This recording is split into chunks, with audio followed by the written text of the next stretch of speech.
जय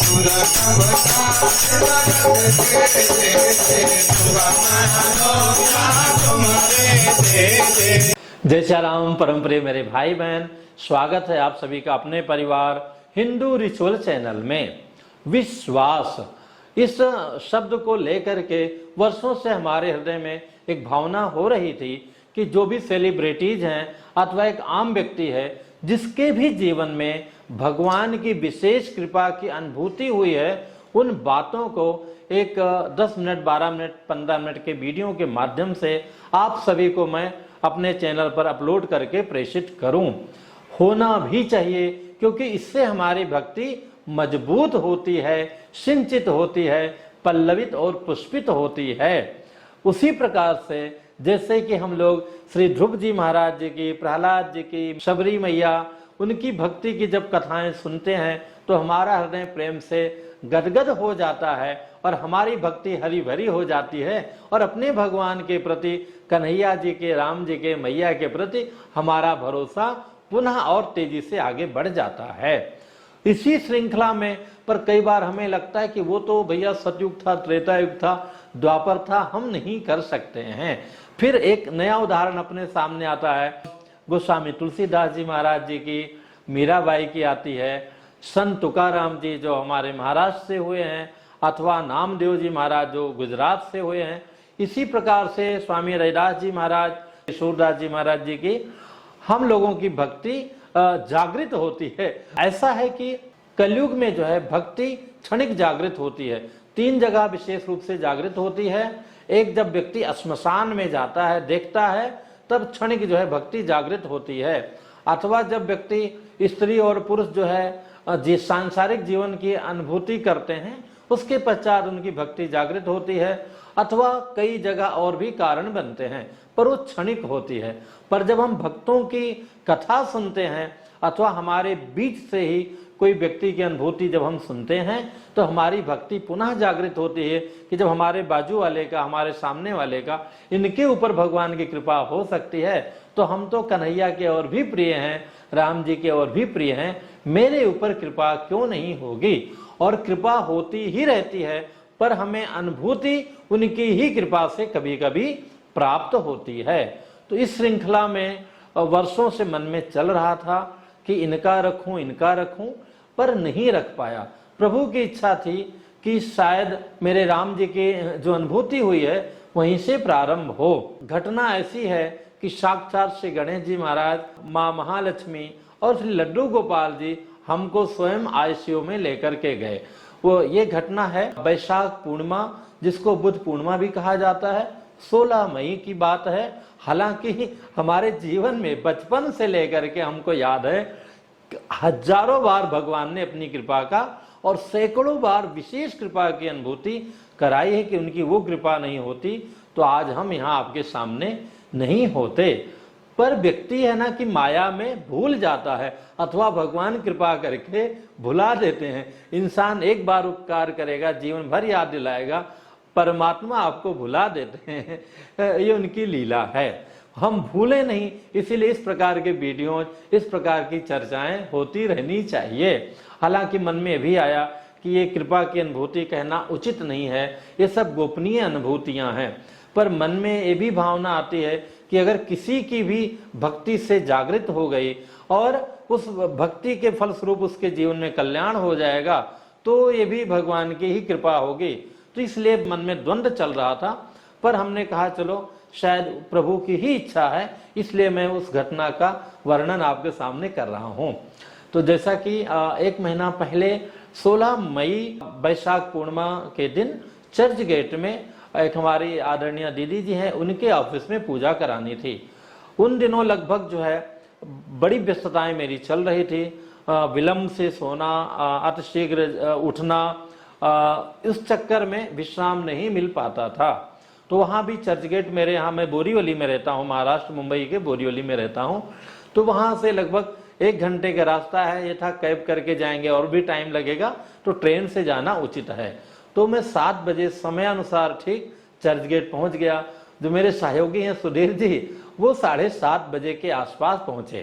तो जब भी कोई विशेष घटना होती है अथवा होने वाली होती है तो उस प्रकार की अनुभूतियां हमारे जीवन में पहले से ही होना प्रारंभ हो जाती हैं। तो एक तो ये हुआ कि शारीरिक रूप से जो है मैं काफी दिनों से विश्राम नहीं कर पा रहा था। दूसरी बात, उसी दिन ग्रहण लगा था पर अपने देश में नहीं था, बाहर था, पर राशियों पे उसका असर था, जिसके बारे में आप इस लिंक को टच करके वो वीडियो पूरा देख सकते हैं। उन राशि में से एक राशि मेरी भी थी। तो जय जय श्री राम, मुझे लगा हमारे राम जी हैं, हमें कुछ करने की आवश्यकता नहीं है। तो चर्च गेट पर मैं समय से पहुंच गया। अब मेरे जो सहयोगी हैं वो दो सहयोगी दादर में फूल वगैरह ले रहे थे और एक सहयोगी जो सुधीर जी वहां पहुंचने वाले थे, लेट आए। तो थोड़ा मन में हो रहा था कि समय की कमी है, देखो लेट कर रहे हैं। तो मैं प्लेटफॉर्म से आगे हट करके, आप चर्च गेट में देखेंगे 4 नंबर प्लेटफॉर्म के बाहर, जहां से टैक्सी पकड़ करके हमको वहां गेटवे ऑफ इंडिया के पास में जाना था, तो वहां मैं खड़ा था। मन मेरा समझ में नहीं आ रहा था कि मुझे था कि वो आएंगे तुरंत जो है हम लोग टैक्सी में बैठ जाएंगे। उसी समय मच्छी वाले बहुत सारी मच्छियां लेकर के आते हैं और ट्रेनों में चढ़ाते हैं। तो मैं किनारे खड़ा था, तो कौवा लोग जो है, कौवे हैं, वो पूरा उनको जंप करके एक एक बेचारे अपना अपना आहार लेकर के भग जाते हैं। मुझे समझ में नहीं आ रहा था कि मैं वहां क्यों खड़ा हूं, बदबू भी आ रही थी, मास्क लगाया, रुमाल लगाया, पर अपना सामान लेकर वहीं खड़ा था। तो कई सारे कौवा जो है मेरे सिर पे मंडरा रहे थे। तो हमने कहा ये तो अपशगुन होता है, उचित नहीं है। तो फिर हमने कहा चलो थोड़ा आगे निकल जाते हैं, वहां जाकर मैं खड़ा हो गया। पर मन में डाउट शुरू हो गया। बाद में सुधीर जी आए और हम लोग वहां पहुंचे, और जो 2 मेरे सहयोगी दादर में थे वो लोग थोड़ा विलंब से आए, पर पूरी तैयारी हो गई। दीदी भी थोड़ा विलंब आई। तो 12 बजे तक पूरी तैयारी वहां पर जैसा कि होना चाहिए। और किसी भी पूजा में, अथवा मैं तो कहूंगा आप भोजन भी बना रहे हैं तो पूरा प्रिपरेशन करके तब आप बनाएंगे तो ज्यादा अच्छा बन पाएगा। ऐसा नहीं कि घी डाल दिया और हम जय जय सिया राम अभी सब्जियां काटने लग गए। हालांकि हमारे वैष्णव भाषा में काटने को अमनिया करना बोलते हैं। तो जितना अच्छा प्रिपरेशन होगा, इसी प्रकार से मेरे गुरु जी ने जो सिखाया कि पूजा के पहले आरती तक A to Z पूरी तैयारियां हो जानी चाहिए, जो कि आप देख भी रहे होंगे इस वीडियो के माध्यम से कि लगभग हम लोगों ने पूरी तैयारी कर ली और पूजा 12:30 के आसपास प्रारंभ हो गई। यहाँ तक मैंने ध्यान रखा, क्योंकि वहाँ जो फलाहार वगैरह की व्यवस्था वैसी थी नहीं, तो मैं सोचा दीदी नौकरों को देंगे और वो इधर उधर से जो मिलेगा वो लेकर आ जाएंगे। तो मैं फलाहार भी, जो एक नंबर की दुकान है बोरीवली में, जो सबसे महंगा मिलता है फलाहारी, वेफर्स, चिवड़ा वगैरह, वो भी केले का था, तो वो सब मैं लेकर के स्वयं गया था। तो जलपान इत्यादि करके 12:30 बजे पूजा प्रारंभ हो गई। तो उसके आधे घंटे बाद 1 बजे से मुझे छाती में अनकंफर्टेबल फील होने लगा। कोई पसीना नहीं आया और ना कोई हाथ में दर्द हुआ, ना पीठ में दर्द हुआ, पर थोड़ा बेचैनी सी मुझे लगने लगी। तो 1 घंटा तो लगभग मैं अपने अंदर में ही उसको समाहित रखा। फिर मैंने दीदी को बोला कि दीदी मुझे थोड़ा ठीक लग नहीं रहा है। तो उन्होंने कहा कि भैया आप लेट सोए, जल्दी उठे हैं, नींद पूरी नहीं हुई, तो एसिडिटी वगैरह हो गई होगी, तो आप इनो पी लीजिए। मैं आमतौर पे ये सब नहीं पीता हूँ। तो उन्होंने इनो मंगाया, साथ में सोडा भी मंगाया, और जो है वो हमने इनो भी पिया, फिर सोडा भी पिया और पूरा बोतल पी गया, लेकिन हमको बहुत राहत नहीं मिली। इसी बीच में पूजा का प्रकरण जो है पूर्ण हो गया और उसके बाद में फिर कथा का प्रकरण आया, कथा भी पूर्ण हो गया। पर मेरी जो व्यथा थी वो नहीं हट रही थी, मैं बेचैन था और प्रभु पे भरोसा था। फिर हमने पता किया कि आसपास कोई डॉक्टर हैं, कुछ ये है, तो पता चला आज तो सब छुट्टी का दिन है, कुछ ऐसी व्यवस्था नहीं है। तो मेरे जो अपने डॉक्टर हैं, बहुत सज्जन हैं, बहुत बड़े डॉक्टर हैं, doctor DM Tripathi ji new Bombay में रहते हैं, वो हमको फ़ोन पे परामर्श देते हैं। तो उनसे लिया तो उनको लगा कि कुछ अलग परेशानी होगी, तो उन्होंने दवाइयाँ बताई। तो उस समय के लिए वो दवाइयाँ पर्याप्त नहीं थी। फिर दीदी ने अपने डॉक्टर से बात कराया, तो उन्होंने वही लक्षण पूछा कि गुरुजी आपके हाथ में, पीठ में दर्द तो नहीं है, पसीना तो नहीं है, ऐसा तो नहीं है। हमने कहा नहीं सर, ऐसा बिल्कुल नहीं है। तो एक दवा कुछ होती है, दवा का नाम ये है। तो ये दवा कभी भी इमरजेंसी में जीप के नीचे रखा जाता है। तो दीदी ने अपने गाड़ी से मंगा के दवा दी और उसके बाद में हवन इत्यादि संपन्न हो गया। ये लगभग 5 बज गया, लेकिन बेचैनी मेरी कम नहीं हुई और हवन करके फिर हाथ दबाना, ये दबाना, ये सब चल रहा था। सबको प्रसाद दिया। इन फोटोज में आप देख रहे हैं कि कह सकते हैं कि स्मृति के लिए मैं फोटो ले लेता हूँ, थोड़ा शौक भी है तो हमारे जो सहयोगी सुधीर जी ने कुछ फोटो निकाले, तो उसमें आप इन फोटो को देखेंगे तो आपको इसमें बेचैन सा मैं काफ़ी नज़र आऊँगा। और इतनी बेचैनी हो गई कि जो मेरी घड़ी थी वो निकाल के रख दिया था, जो माइक था वो निकाल के मैंने रख दिया था, बिल्कुल सहज हो गया था, जबकि एसी चल रही थी, सारी चीज़ें थी। और वहाँ से फिर 6 बजे निकलते हैं और अंदर से पूरा हिला हूँ, टैक्सी करके चर्च गेट आना हुआ और वहाँ से फिर हम बोरीवली के लिए निकलते हैं। इसी बीच मैंने अपने बेटे को फ़ोन किया, तो वो भी ऑफिस में एक जगह अभी नया नया ज्वाइनिंग किया था, तो उस दिन सर्वर डाउन था या कुछ भी कारण रहा हो, तो पहली बार उस बच्चे को भी उस दिन पिकनिक जाने का पूरे अपने ग्रुप के साथ में अवसर मिला था कि चलो आज पिकनिक जाके आते हैं। तो उसी बीच में मैं बाधा बन गया, हमने फ़ोन किया तो 2-3 बार उठाया नहीं, तो फिर हमारा एक दूसरा भतीजा है, उसको फ़ोन किया, उसको बोला कि बेटा कुछ सामान ज़्यादा, तो मुझे आप बैंड्रा में मिलो और बोरीवली तक चलो। वो तैयार हो गया, अभिषेक मिश्रा नाम, बहुत प्यारा बच्चा है। तो फिर बेटे का फ़ोन आया कि क्या बात है, यहाँ नेटवर्क की समस्या है। तो हमने कहा बेटा मुझे ठीक नहीं लग रहा है, थोड़ा सा अनकम्फर्टेबल लग रहा है, तो मैं चाहता हूँ कि करुणा हॉस्पिटल है बोरीवली वेस्ट में, मैं वहाँ जा कर के दिखा देता हूँ, तो समय हो तो आ जाओ। क्योंकि उस समय 6 बज गया था, तो मुझे था कि ऑफिस से छूट गया होगा और वहाँ पहुँच जाएंगे वो। तो उन्होंने कहा ठीक है मैं आता हूँ।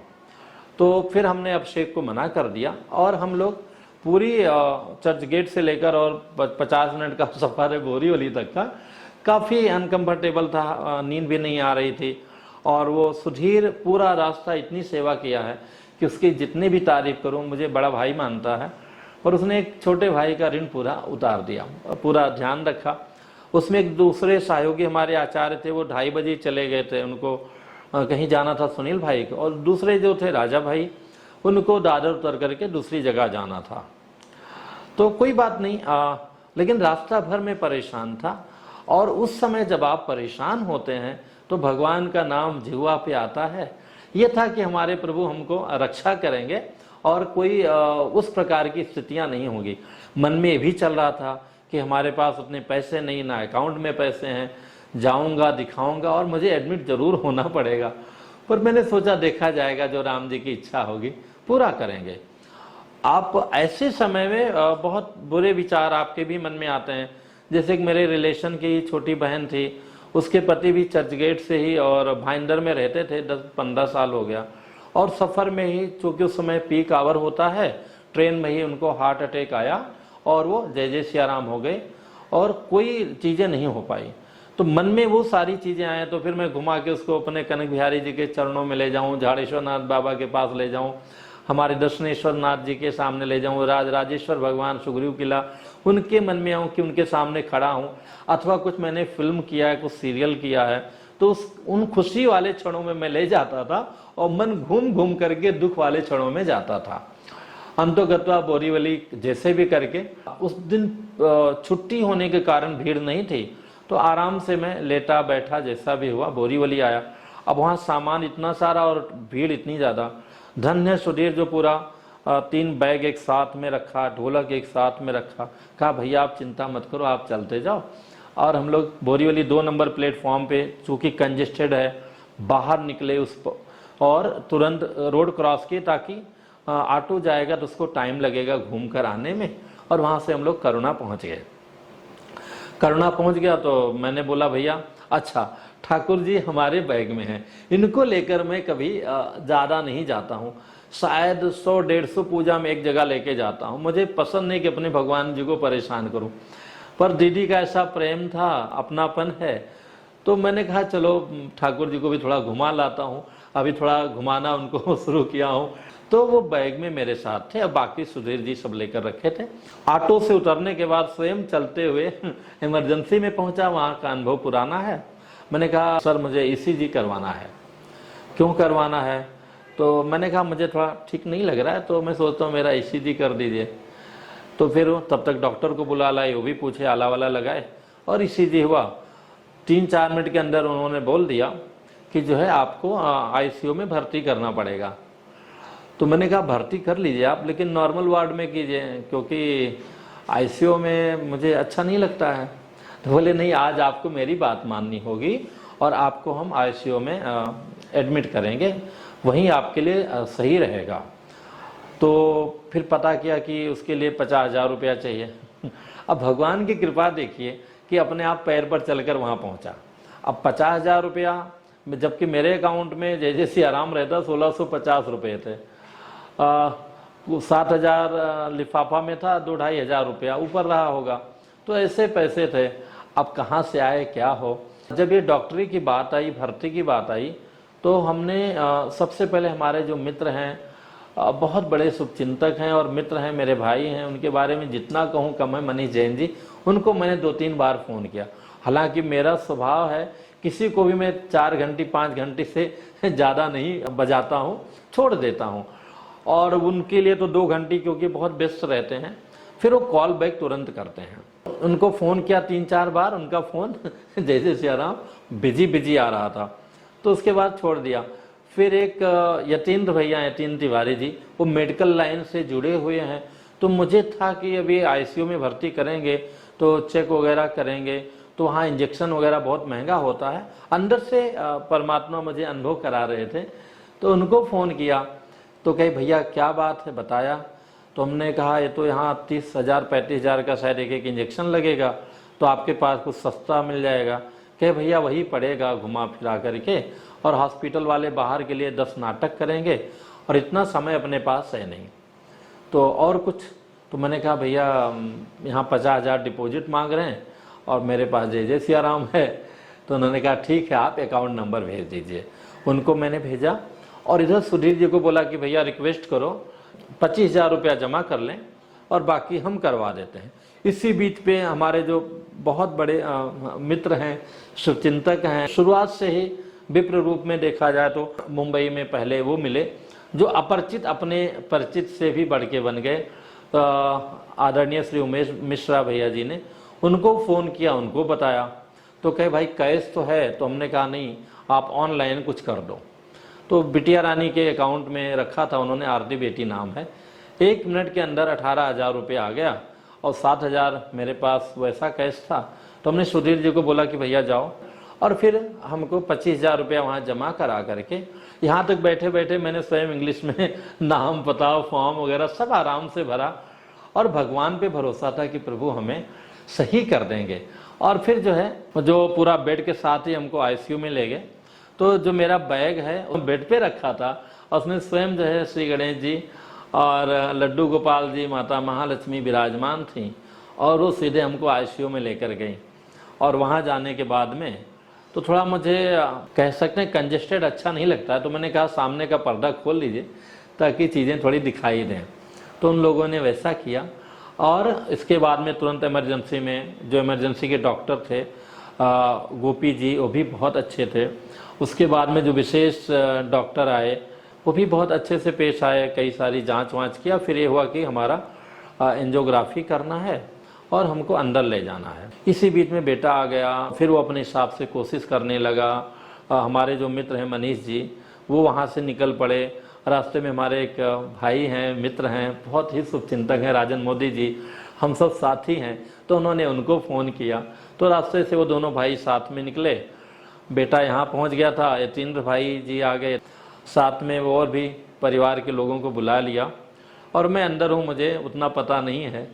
फिर ये सब हो हवा करके, लेकिन भगवान के पास अभी तक मैं ठीक हूँ। अंदर से घबराहट बहुत हो रही थी, पर भगवान ने स्माइल बना के रखा, और ये भरोसा रखा कि जो भी होगा बाल माँ का भी नहीं होगा, सब संकट दूर हो जाएगा। क्योंकि मन में ये भी चल रहा था कि पैसे नहीं हैं, तत्काल पैसे चाहिए, वो कैसे होगा, प्लस पता नहीं क्या हो। ना तो अपना घर है, ना कोई कुछ है, बच्चे हैं, परिवार हैं, ये सब चीज़ें हैं। और मैं हार्ट अटैक जैसा मुझे कुछ लगा नहीं था, कुछ अनुभूति भगवान की कृपा से, इनकी इतनी बड़ी कृपा थी, कुछ वैसी अनुभूति नहीं हुई थी। और शायद उनकी ही कृपा है जो मुझे एक सद्बुद्धि दे रखे हैं। जैसे कि दीदी ने जो लिफाफा दिया था, उसमें लिफाफा को मैंने चेक भी नहीं किया था। जो जो ब्राह्मणों का दक्षिणा हमने बोल रखा था वो सब मैंने वितरित कर दिया था। उसके ऊपर से दीदी ने जो है 1100 रुपये सबको अलग से दिए। बाद में मैंने जब देखा तो वो जो वो उसी में से उन्होंने शायद करके रखा था, लेकिन हमारे मन में नहीं था।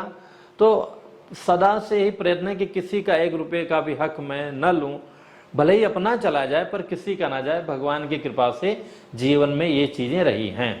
तो उसी सब का फलस्वरूप सभी ब्राह्मणों का आशीर्वाद, भगवान की कृपा इतनी बड़ी थी कि कुछ ऐसी समस्या नहीं आई। हंसते मुस्कुराते ऑपरेशन थिएटर में जीवन में पहली बार गया, और वो सब देख करके सारी चीजें लगा कि शरीर को जैसे कहा गया है कि ये माटी का टुकड़ा है, ये सारी चीजें हैं, पूरा इसको छीलना, फिर यहाँ भी करना, आपको बिना वस्त्र के कर देना, ये कर देना, ऊपर से सीधी सारी चीजें हो जाना। तब लगता है कि नहीं, जो अपने शास्त्रों में वर्णन है कि शरीर जो है कि माटी का काया है लेकिन बहुत अनमोल है, इसका हमें सदुपयोग करना चाहिए। वहाँ भी हमको यही लग रहा था कि जितने डॉक्टर हैं, नर्सेस हैं, सब लोग हैं, ये सब हमारे राम जी हैं, वही सब उस रूप में यहाँ खड़े हैं और हमें आशीर्वाद दे रहे हैं और अच्छा करेंगे। वो हमको डॉक्टर लग ही नहीं रहे थे। होते होते फिर ये एंजियोग्राफी हुआ तो बताया कि 95% ब्लॉकेज है। तो अब वो बेटे को प्रेशर दे रहे हैं कि आप वो डलवा दो, और उधर बेटा जो है रास्ते में हमारे मित्र मनीष जैन जी, उनसे बात कर रहा है। वो कहे बेटा थोड़ा 5-10 मिनट रुक जाओ।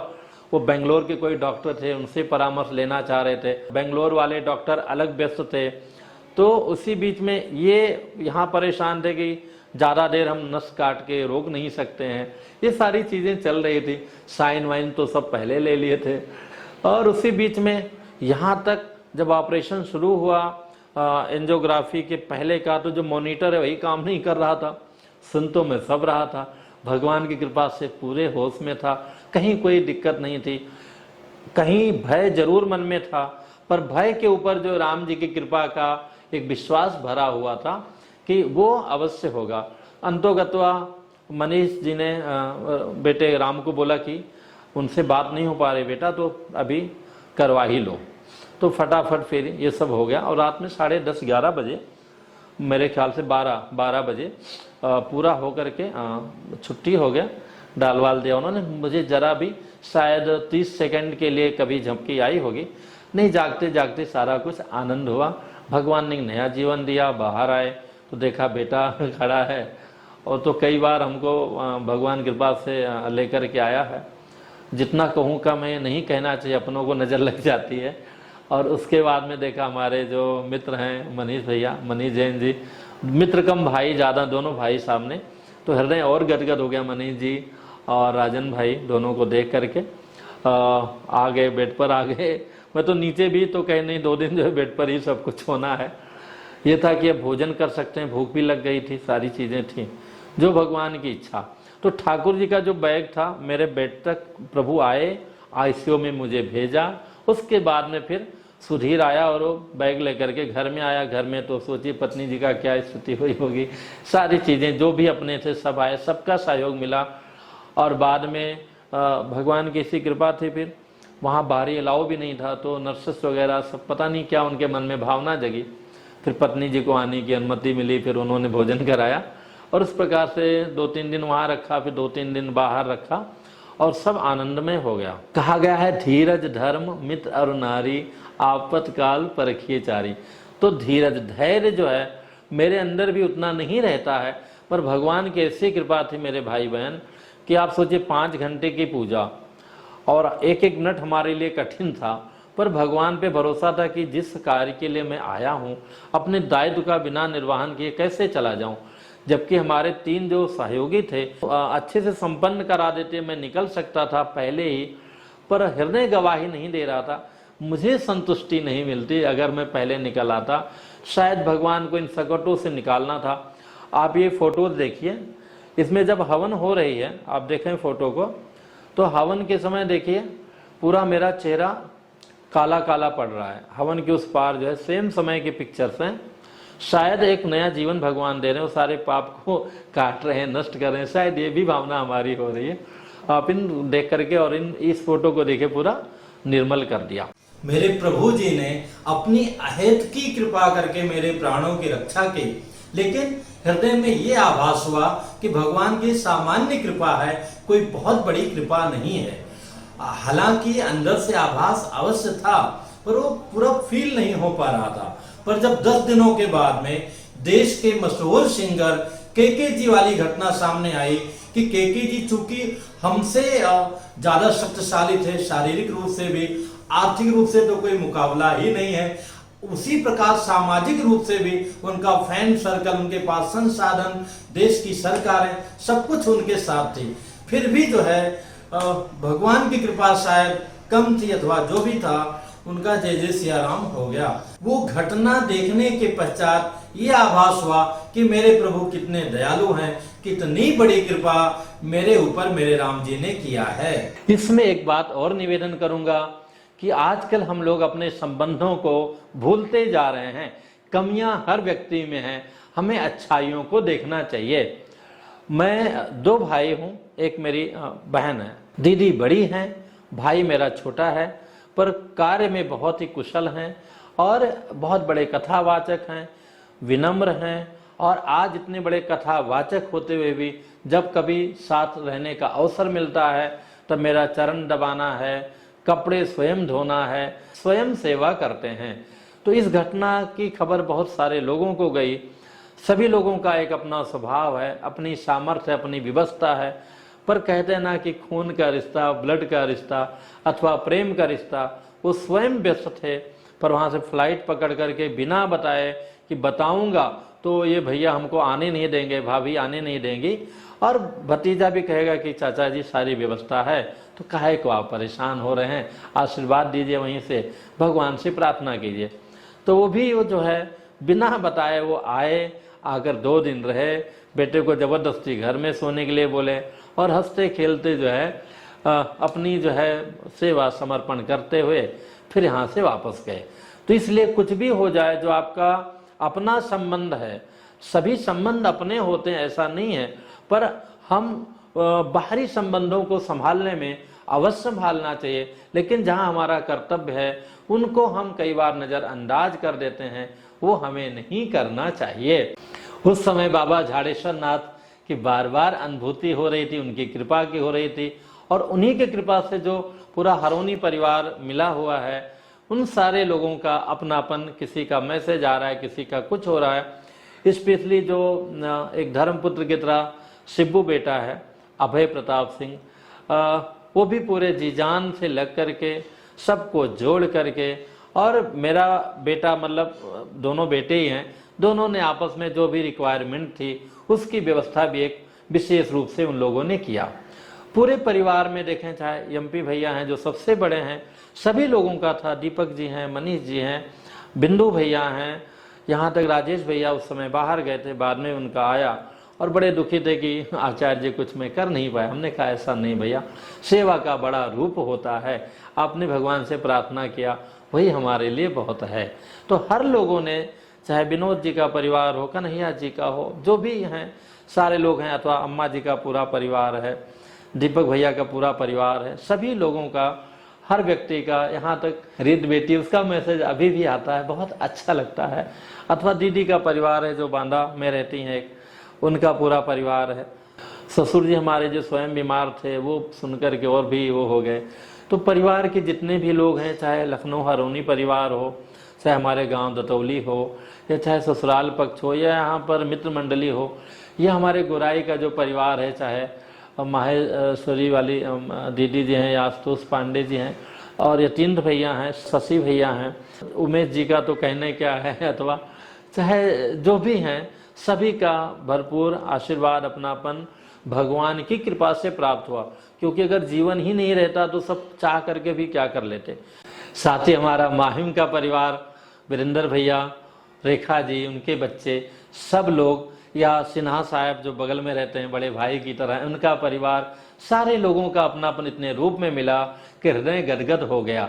उसमें भी जो समापन सत्र देखें तो भाई विवेक श्रीवास्तव जी, जो स्वयं इस घटना से पीड़ित 10 साल पहले हो गए थे, वो आते हैं और उनसे जागरूक उनकी पत्नी जी, सब लोग मिलते हैं, कन्हैया जी के परम भक्त हैं, तो उनसे और भी ऊर्जा मिली।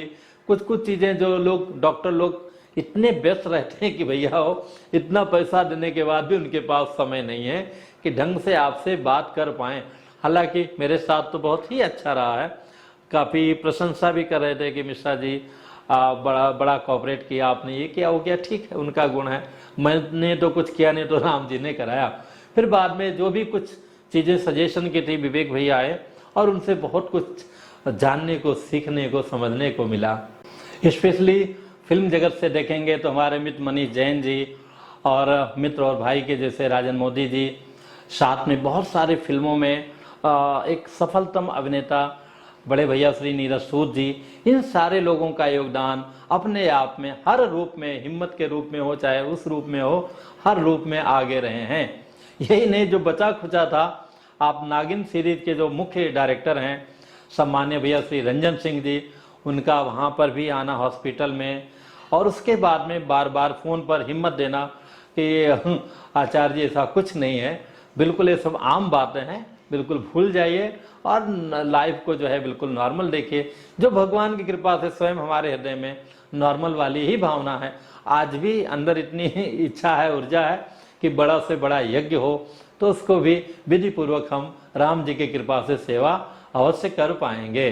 तो सबका योगदान को नमन है, प्रणाम है, जो जहाँ पर जिस रूप में जिन लोगों ने भी किया, पर उसमें जब वो सांस ही नहीं रहेगी तो क्या करेंगे। तो जो ठाकुर जी की कृपा थी और उनकी कृपा से सब लोग आए, सब लोगों ने अपना सहयोग किया। सोचिए 1650 रुपया मेरे अकाउंट में, और उसी दिन शायद 1,80,000 जमा करना पड़ा था, और बड़े स्मूथली भगवान की कृपा से शायद हो गया होगा। अभी तक मैंने उस पर कोई ज़्यादा जिक्र नहीं किया है। तो इसलिए विश्वास कर सब आस तज, सभी भरोसा को छोड़ करके हमें सब संबंधों को संभालना है।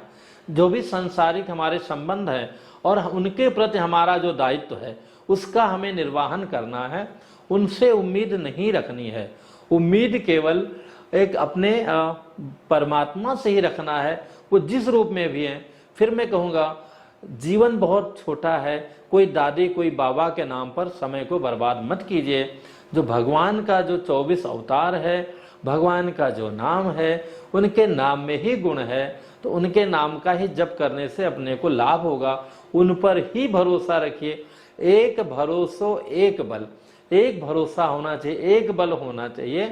पंचदेवों की उपासना हम सभी को करना चाहिए, पर जिस भगवान के प्रति प्रीति है, भगवान हो, कोई ऐसे नकली भगवान ना हो, वो भगवान जिनका शास्त्रों में वर्णन आया है, ऐसे भगवान जी पर भरोसा रखिए। जैसे बच्चे को माँ बाप उछालते हैं, बच्चे को कोई दिक्कत नहीं होती, उसको पूरा है और आनंदित होता, अरे वाह उछाल दिया, आ गया, गोदी में आ गया, फिर उछल गया, पूरा भरोसा है कि हमको गिरने नहीं देंगे।